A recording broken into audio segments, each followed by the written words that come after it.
হয়ে গেছে যুবশ্রী প্রকল্পের নাম নথিভুক্তকরণের কাজ, অর্থাৎ এমপ্লয়মেন্ট এক্সচেঞ্জ ব্যাংকে নাম রেজিস্ট্রেশনের কাজ অলরেডি শুরু হয়ে গেছে। আপনারা চাইলে বাড়িতে বসেই মোবাইলের সাহায্যে এখানে নাম নথিভুক্ত করতে পারেন এবং আপনার নাম নথিভুক্ত হয়ে গেলে প্রত্যেক বছর 18,000 টাকা করে কিন্তু সরকারের পক্ষ থেকে সম্পূর্ণ বিনামূল্যে পেয়ে যাবেন এবং প্রত্যেক মাসে কিন্তু 1500 টাকা করে কিন্তু তোমাদের দেওয়া হবে। তো এখানে আবেদন করার জন্য কি কি যোগ্যতা লাগবে, কিভাবে আবেদন করবে, সমস্ত বিষয়টাই আজকের এই ভিডিওতে তুলে ধরছি।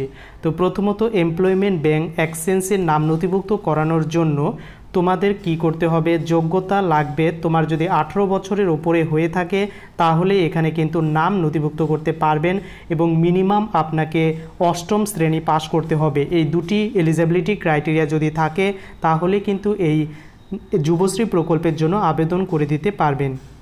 এবার প্রশ্ন হলো কিভাবে আবেদন করবে। তো যুবশ্রী প্রকল্পে আবেদন করার জন্য সর্বপ্রথম গুগল ক্রোম ব্রাউজারে চলে যেতে হবে এবং এখানে সার্চ বারে লিখে দিতে হবে এমপ্লয়মেন্ট ব্যাংক। তো এমপ্লয়মেন্ট ব্যাংক লিখে সার্চ করার পর প্রথমেই যে ওয়েবসাইটটা আসবে এমপ্লয়মেন্ট ব্যাংক, এই অফিসিয়াল ওয়েবসাইটে ভিজিট করতে হবে।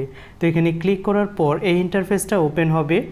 এখানে নিউ এনরোলমেন্ট জব সিকার বলে একটি অপশন পেয়ে যাবেন, এখানে সিম্পলি ক্লিক করতে হবে। এখানে ক্লিক করার সঙ্গে সঙ্গে একটি এই ধরনের ইন্টারফেস ওপেন হবে। তো এখানে ডিক্লারেশন বাটনটি ক্লিক করতে হবে এবং অ্যাকসেপ্ট অ্যান্ড কন্টিনিউ বাটনটিতে প্রেস করতে হবে। তো আমি ক্লিক করে দিচ্ছি। এরপর তোমাদের সামনে অ্যাপ্লিকেশন ফর্মটা ওপেন হবে। তো এখানে দেখতে পাচ্ছ কি কি ডকুমেন্টস এখানে লাগবে। এখানে 20 থেকে 100 কেবির মধ্যে ডকুমেন্টস লাগবে। ডকুমেন্টসের মধ্যে তোমাদের মাধ্যমিকের অ্যাডমিট কার্ড বা যদি তোমাদের বার্থ সার্টিফিকেট থাকে তাহলে যে কোনো একটা ডকুমেন্টস, তোমার রেসিডেন্সিয়াল প্রুফ হিসাবে আধার কার্ড বা ভোটার কার্ড লাগবে। এরপর যদি কাস্ট সার্টিফিকেট থাকে তাহলে লাগবে এবং ডিসেবিলিটি সার্টিফিকেট থাকলে লাগবে এবং এডুকেশনাল কোয়ালিফিকেশনে কিন্তু অবশ্যই সার্টিফিকেট বা মার্কশিট লাগবে।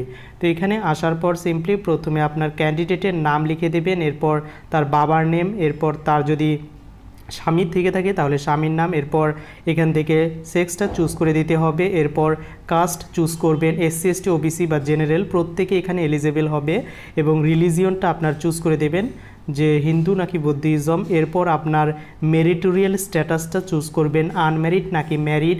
এরপর আপনার যে ডেট অফ বার্থ, এই ডেট অফ বার্থটা এখান থেকে কিন্তু দিতে হবে ডে, মান্থ এবং ইয়ার হিসাবে। তো আমি ডেট অফ বার্থটা আমি চুজ করে দিচ্ছি। তো এখানে দেখতে পাচ্ছেন প্রত্যেকটি বিষয় কিন্তু পেয়ে যাবেন এখান থেকে। এরপর আপনি ফিজিক্যাল হ্যান্ডিক্যাপ কিনা বা এক্স সার্ভিসম্যান কিনা, যদি ইয়েস হয় ইয়েস, নো হলে এখানে কিন্তু নোতে ক্লিক করবেন।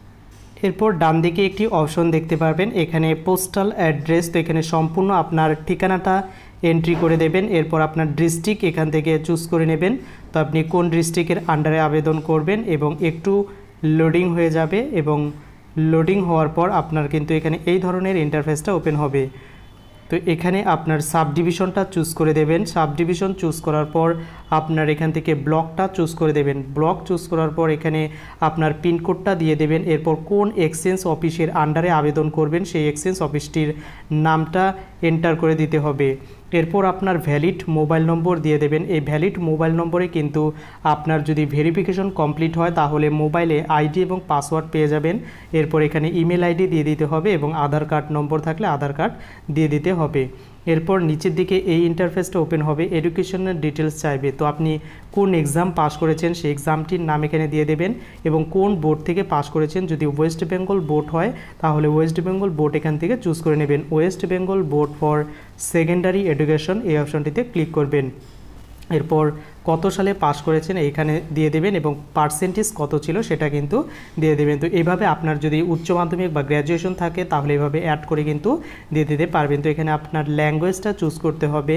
তো আমি এখানে যেহেতু বাংলা ভাষা জানি তো অবশ্যই এখানে আমি বেঙ্গলি চুজ করব। তো আমি লিখতে জানি, পড়তে জানি, বলতে জানি এবং ফ্লুয়েন্টলি বলতে পারি। তো এইভাবে আপনার যদি অন্য ভাষার উপর দক্ষতা থাকে, যদি হিন্দি জেনে থাকেন বা ইংলিশ জেনে থাকেন তাহলে অবশ্যই সেগুলোতে কিন্তু ক্লিক করে দিতে পারেন।